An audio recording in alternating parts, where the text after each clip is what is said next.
Today on Newsbeat, the Unite campaign faces more appeals. Tiger TV has the latest on the campaign. Also, research and economic development is on the lookout for a new vice chancellor. We have more of the award-winning Beasts of the Southern Wild directors. All this and more, Newsbeat starts right now.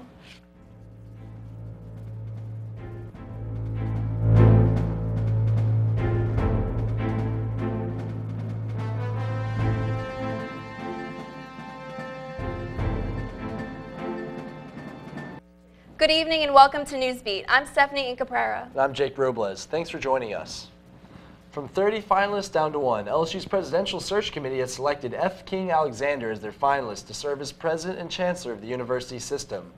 Alexander currently serves as president of the California State University, Long Beach. The Reveille reports Alexander will visit Baton Rouge next week to meet with the faculty and students. 1 week after the polls close and still the student government spring election rolls on. The University Court overturned Unite LSU's disqualification Sunday, but as Tiger TV News Director Travis Cobb tells us, that's not the end. The polls closed last Tuesday, and since then, student government witnessed 3 cases. We really want to revise the code and make it more concrete rather than up to interpretation. 2 winners. We're just very grateful and thankful that the judicial branch did an absolute fantastic job listening to both sides. And 1 more case to go? We'll be waiting to hear what our avenues to take at this point are. We'll be doing everything we can to fight for our tickets who deserve a fair chance and who deserve for the truth to be heard. Just over a week after the student government elections, the action has moved from out here in Free Speech Alley to various hearing rooms here in the Student Union. The University Court ruled Sunday to reinstate the Unite LSU ticket, awarding the presidency and vice presidency to John Woodard and Taylor Parks. This week especially has been tough, not only for Taylor and I, but for our candidates, for the student body, all the confusion. T. Graham Howell tells us Impact LSU will challenge the U Court ruling to Dean of Students Casey White. Parks says the whole election process needs to change. A good way to start is really looking at the election code, really looking at the whole, election process more than just the code, and trying to see what are ways that we can improve this so it'll be better for future generations to come. Volunteer counsel for Unite LSU, Joe Gibson, says the cases are only about restoring the deserving candidates to office. A lot of people and a lot of candidates have come up and said thank you, and I think that's inherently wrong because I didn't win an election. Howell says because of the circumstances, that decision remains in the appeals. And right now, all both sides can do is fight for the entire truth to be heard. And once that happens, the determining bodies will have to make the decision for who the rightful presidential candidate is. For now, both tickets move forward, waiting for a conclusion. For LSU Tiger TV, I'm Travis Cobb. As of now, Impact LSU has not filed a complaint with the Dean of Students. LSU's Research and Economic Development Program selected 5 finalists for the Vice Chancellor position. The search for a new Vice Chancellor started January of this year. One of the finalists, Jerry Miller, presented an open forum yesterday. Duties of the new Vice Chancellor include working with stakeholders like businesses, government, industry, faculty, staff, students, and alumni. The Vice Chancellor is responsible for guiding the university into the right research opportunities.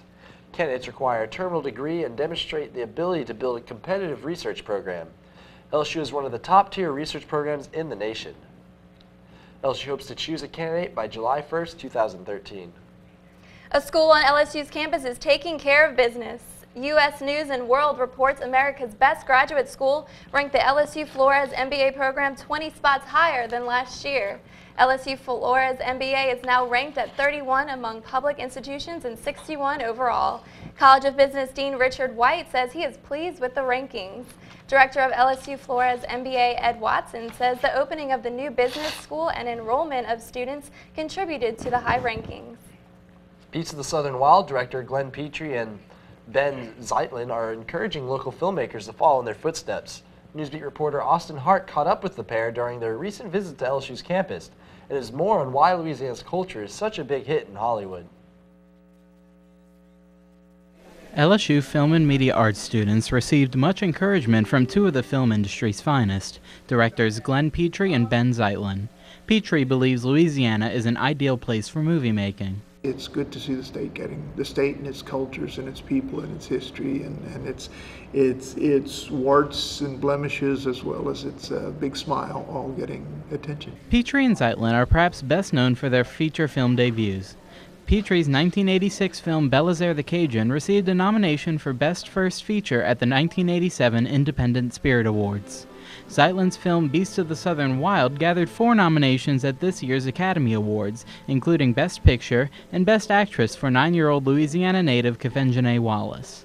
Zeitlin explained how he made unknown actors like Wallace feel comfortable in front of the camera. Tons of time preparing. We probably spent 5 months rehearsing and going through the lives of the actors, relating their lives to different scenes in the film. And so we had a whole sort of template when we went into shooting where we knew, or I knew, where they were going to draw each feeling from for each scene, and so it just was a very personal experience. Beast of the Southern Wild is about a little girl and her dying father who live in a secluded coastal community. Fans of the movie are raving, including Mary Kornhauser, an associate professor of English at LSU and a writer for HBO's Treme. She believes Zeitlin is one we should watch closely. I love just what he's doing, and it's been a long time in American cinema that we've had somebody as exciting as him. A screening of Zeitlin's film took place Thursday, and a second discussion for the public took place Friday evening. Students that attended the afternoon discussion left with Zeitlin and Petrie's best advice: do not stop writing and finish everything you start. For Tiger TV, I'm Austin Hart. LSU's FMA English School, the Coast and Environment Department, sponsored the event. It's beginning to feel a lot like summer. Chief Meteorologist Robert Gocher III tells you what to expect this week. Stay with us.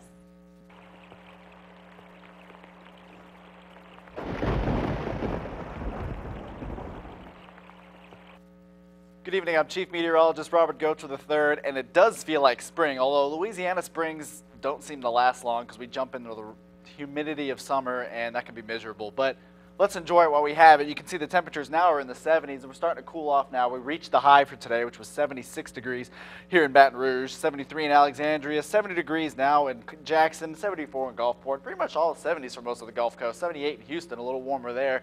We did see a cold front last night, and you may have seen a little bit of drizzling outside. It wasn't much of a cold front, it was a weak cold front, so that brought temperatures down to the normal for late March, which is, around 70s. We can see tonight, though, our temperatures will go back to the 40s because of the cold front. 47 is the low, mostly clear skies, an east wind of 5 to 10 miles an hour. Tomorrow, we'll dip down to around 72, just a little bit cooler. Mostly sunny skies, north wind of 5 miles an hour, and your 5-day forecast shows that your temperatures pretty much stay in the 70s. Upper 70s, however, is what we'll see this weekend. Rain is in the forecast. Friday, we will see rain and thunderstorms, our best chance for thunderstorms. Saturday, we'll probably still see a little rain, and even a slight chance of rain into Sunday, but not enough for me to put it in the forecast. You can see our lows are in the 40s for tonight and tomorrow, Wednesday night, and then we'll get into the 50s for the lows and even the upper 50s by the weekend. For the most up-to-date weather, find me on Facebook, Twitter, listen to me at 91.1 KLSU or at robertthe3rd.com. Coming up, China's off-the-chart pollution level will more than likely take you by surprise. And has a miracle healing gel actually been created? Stay with us to find out.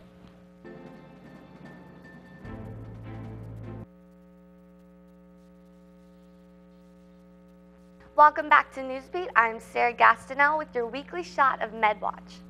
With winter finally coming to an end, lots of new studies and statistics are coming out. One of the most upsetting, but not necessarily surprising, being China's off-the-chart pollution level. In light of having the worst pollution in decades, the government tried to ban the use of fireworks this year. The reason being that directly after setting them off, pollution levels increased up to 10 times, causing PM tractors to result in beyond hazardous readings. However, fireworks are not solely responsible. The particularly dangerous particles come from steel factories. When inhaled, our bodies have trouble metabolizing particles made up of heavy metal components, resulting in increased chances of heart attacks and lung disease. The question is, how are factories that are emitting such dangerous particles passing environmental assessments? Most likely because the pass rates are nearly 100%. This is most likely due to how old the laws are. The air pollution laws have not been updated or changed in 20 years, and the fines for breaking them are dirt cheap, giving the factories no reason to stop and think about their pollution. The result? More than 8,000 people have died from PM 2.5 exposure in 2012, and that was before this smog-filled winter. But thankfully, with bad news, there is typically good news to be reported as well. In this case, it would be the discovery of what seems to be a magical healing gel. Yes, magical. The gel instantly closes and begins healing not only cuts, but even as far as major wounds to internal organs and key arteries. What is even more surprising is that this invention was created by a 20-year-old college student. The NYU junior believed that holding a bunch of gauze on a wound to stop bleeding was old-fashioned, and so created the new modern miracle gel known as VetiGel. Thank you for watching this week's Shot of MedWatch, and don't forget to check in next Tuesday. Back to you all at the desk. That's all the time we have for Newsbeat today. Be sure to connect with us on YouTube and follow us on Facebook and Twitter for our latest updates. Thanks for joining us and have a great rest of the week.